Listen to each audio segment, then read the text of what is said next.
Do you remember this moment at the semi-truck unveiling? I was there in person, even if you were watching on your screen when the Roadster came out of the back of the semi-truck during the semi-truck unveiling. This was an absolutely amazing moment because up until then, everybody was already shocked and surprised by all the specs of semi-truck, but that wasn't enough, and that was an amazing moment when we saw Hans drive this car out. And I gotta tell you, I don't know how it looked on your screen, but when that Roadster just took off, which you will see in a second, I literally could not believe my eyes how fast it actually just like I was like, it's a thing, it's an object that's moving faster than I've ever seen anything, maybe except for a plane, move. So this was a huge moment in a Tesla history that I think a lot of people will remember, but now it's kind of very distant in our memory. As a matter of fact, I would say that a lot of people kind of forgot about it. If you and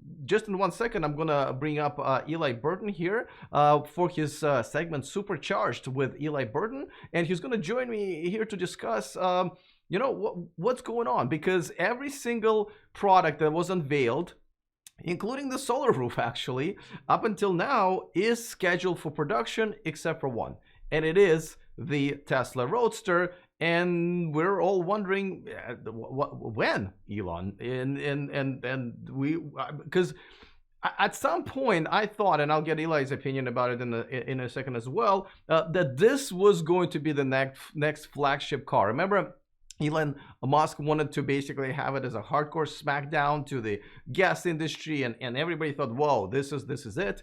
But something is happening or not happening that's preventing this car to be even scheduled to go in production. There's over 80 of these are given away to YouTubers and other people who referred enough Tesla customers, so quite a few of them already spoken for. There are tons of reservations. I have, I think, like 70% off, and there's a lot of people who have some sort of percentage off. So people are wondering, where is this beautiful car going to production? Before I bring Eli into this, let me remind you that this video and this channel is sponsored Climate Exchange. They are back with their Tesla raffle, and I absolutely love it because you can, if you win, you can now pick any Tesla you want up to $195,000. So essentially any Tesla, any configuration, and there's only 4,000 tickets that are going to be sold, and even if you don't win, it's still going for a great cause. Carbonraffle.org. Check out the organization, the Climate Exchange, as well, and go to the description of this video to enter it yourself. U.S. residents only. All right, so let me bring in Eli here, and let's talk Tesla Roadster. Eli, welcome back to the show. How you doing, my friend? Alex, super excited to be on, and I loved watching the videos from the Roadster unveil. That was a trip down memory lane for me. I was pretty far up to the front in that event unveiling, and I remember when everything goes black, Elon kind of disappears for a minute, and all of a sudden the Maximum Plaid comes on the screen, and it was like, no, they didn't. No way.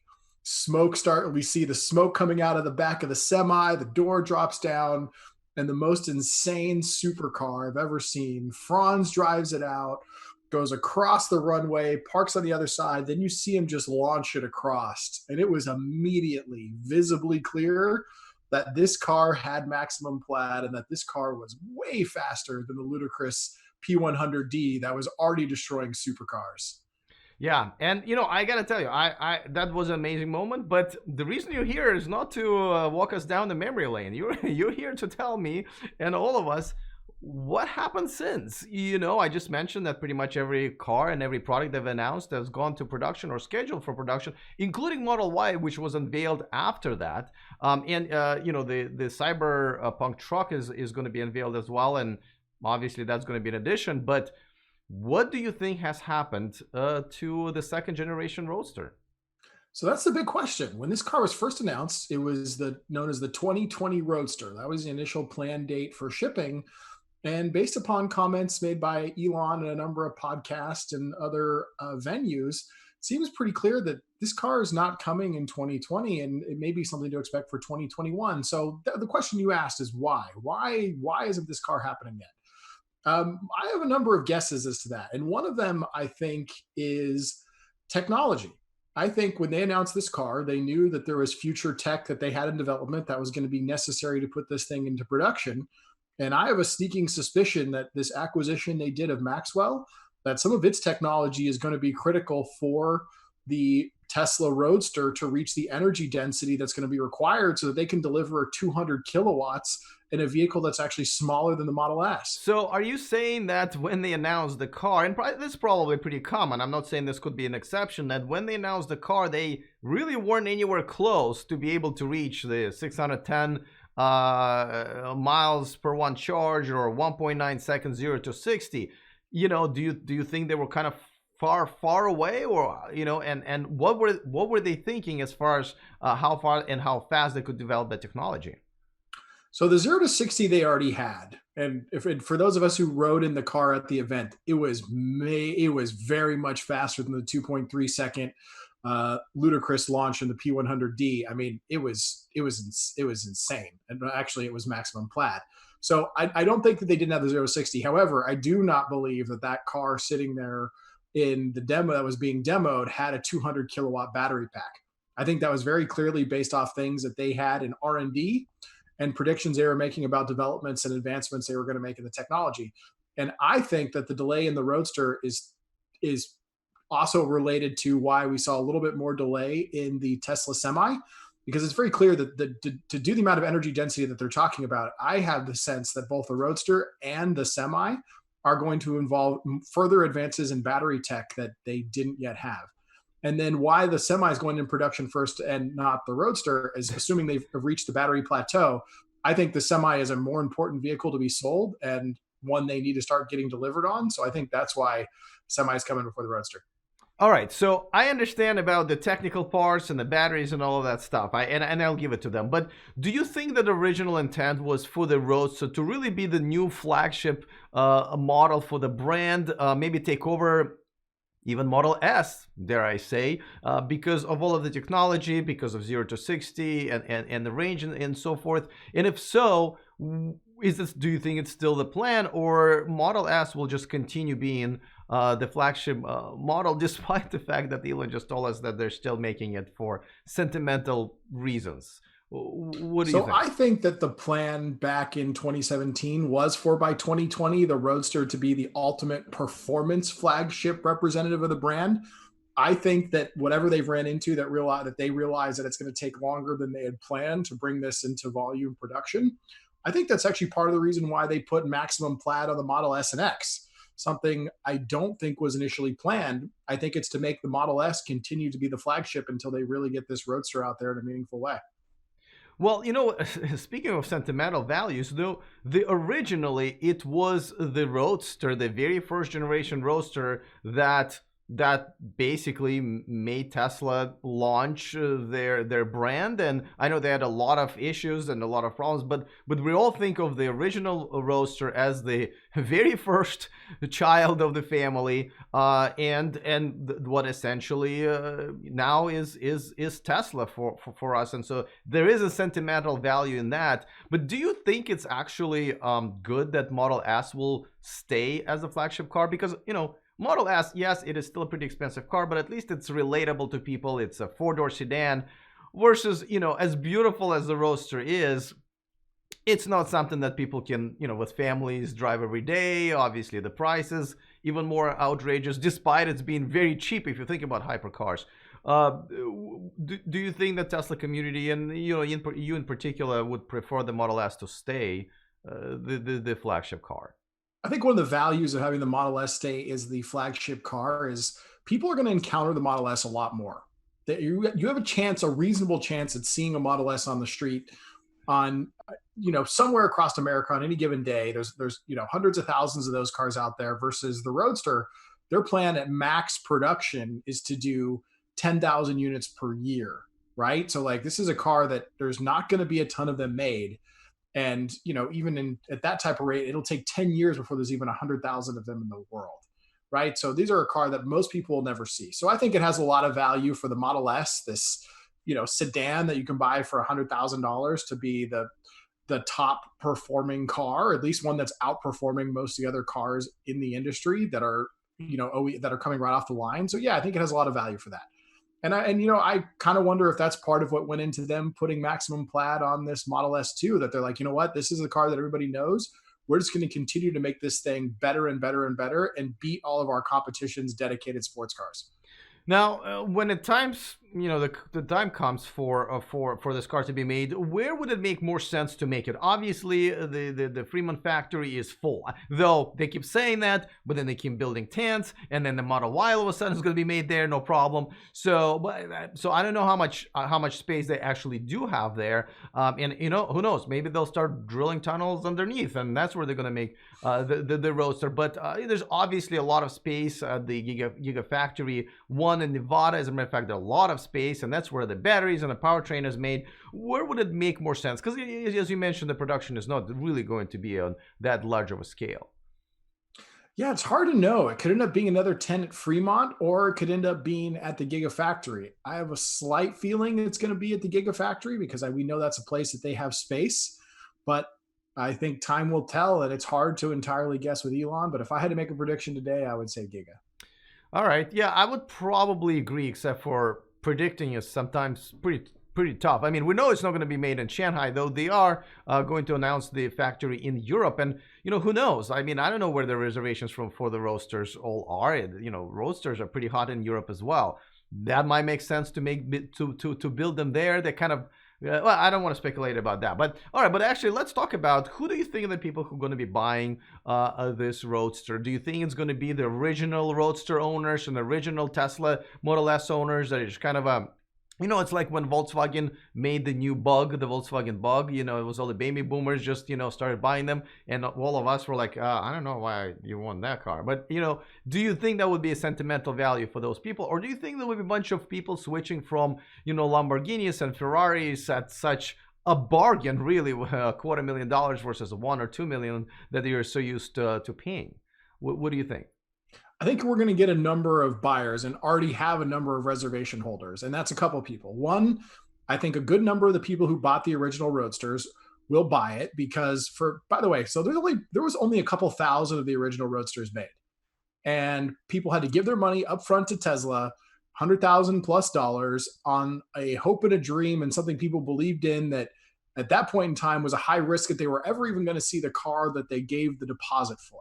Right? So these are primarily high net worth individuals and or very crazy people who really believed in this and put in money that they probably couldn't afford to lose. And there wasn't very many people that involved in this. So I think that group, based upon their support for the brand and the financial resources they had to even buy into the original Roadster.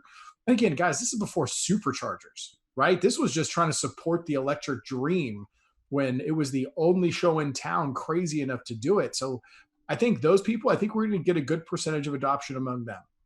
I think the other group we're going to see is anybody that's in California tech who cares about having fashionable things, about being progressive, about having the cool thing. They're going to buy these hands down.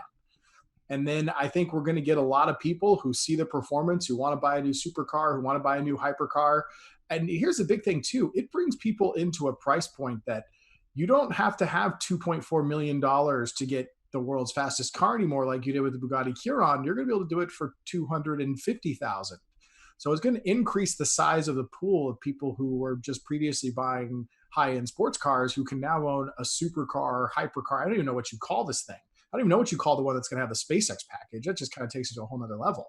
So yeah, I think we're going to get I don't think they will have a problem selling this car at all, considering the look, the design, and the performance. Yeah, I don't think they'll have any problem selling this one. I think this is one that they will always have on back order for at least years to come. Now, as I mentioned, they are going to give out about 80 of them plus those people like me, like I have 70% off. So that's obviously not going to be making money on it. Do you think that was a mistake to kind of do that referral program and give out such high value? I mean, 80 of these, that's what, $20 million. I know it's not huge in the grand, but it's still something that could have built, a few extra supercharger locations, or you know what? Service centers, something that we actually do need. Well, you actually do need. So what do you think? Or do you think this was a great publicity stunt along with, launching Elon's Roadster into the space? Look at how much money that automakers spend on advertising and compare that to the entire cost of the referral program, it's a fraction of what Tesla spent on the referral program is a fraction, will spend, by the way, is a fraction of what other automakers spend on advertising. And also the cost is deferred, right? So all those Roadsters, the cost is deferred to when they make the Roadster. And at what point in serving the initial reservation holders before they serve the winners is going to be up to Tesla's discretion as well. I think we know Tesla's off the line are going to be referral winners. I think it's going to be initial buyers. Right. It's going to see where that falls in as well. No, I think it was a brilliant move because they got to offer a tremendous amount of value. They got to incent the people with large audiences and large amount of attention had an incentive to make more videos, which, by the way, videos that were organic. They didn't have that, the tag and the stain of being directly sponsored. No, it was brilliant. If you consider the amount of views, the amount of attention they got driven from social media from very large people. We saw Casey Neistat making videos, What's Inside, a number of different car channels. We saw, news coverage being given from outlets like Electric and others where they'd run stories about Tesla, include referral links. I mean, it gave people a pretty significant financial incentive to talk more about the Tesla experience. And yeah, no, it sold tons of cars. Look at Andy Sly, the millennial geek. He's referred over 1,000 Tesla sales, 1,000. And I want to keep this in mind. This means that these people who bought didn't have a friend in their life who owned one already to use a referral code. Because as much as people love YouTubers, if they have a friend with a code they know in real life, they're going to use that. So no, I think Tesla has more than made their money off the referral club code program. In fact, I actually wish that it stayed the way it was for longer than it did, but that they didn't include the 3 as soon as they did. Because incentivizing people to sell the S and X actually made the people money, but as soon as they added the 3, it killed the program because at that time, Tesla was losing money on Model 3s. So to give away Roadsters for Model 3 sales, that was a bad idea. But aside from that, incentivizing people for S and X in early years of this product, I think it was brilliant. I kind of agree. I mean, I gotten, I think, out of the 70% off that I'm getting, I think I got 40 or 45% because of the Model 3 sales. So, I mean, I'm not going to complain about it. But you're right. I wish it was still on now. And we were only kind of, promoting a Model S and Model X. So, all right. Well, listen, I am definitely looking forward to seeing this car go in production and actually make it out there because the number of videos, just of race videos that's going to be there is just going to flood the internet, I think, right? And I as you know, even when I ride in your car, even when I ride in your car, the fastest car in production, I ask you never to just floor it ever because I would just get sick. So I don't know what I'm gonna do with the Roadster. I'm either gonna have to drive it like a grandpa, or I'm just gonna have to sell it. I haven't thought about it, but I hope. I feel like you owe your audience at least one video of you doing full maximum plaid so they can watch you lose it. I feel like you owe it to everybody who's followed this channel, who supported you on Patreon. You owe it to this audience at least once. We'll set up the GoPros. I'll be there in the passenger seat to grab the wheel in case you pass out. Why don't we just put you in the driver's seat, and then I will just be in a passenger seat, try not to throw up and not to pass out. I think that's even better. Accepted.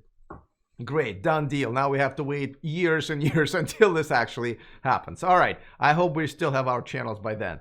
Listen, this is always fun to speculate, but at the same time, I do want to have this conversation because it's just it's felt weird now that even semi-truck is going in production. All right, now before we go, of course, let everybody know where they can reach you and listen to your podcast, which is awesome. A lot of fun. So to follow me, I'm on YouTube at My Tesla Adventure. I'm most active on Instagram and Twitter, both at My Tesla Adventure.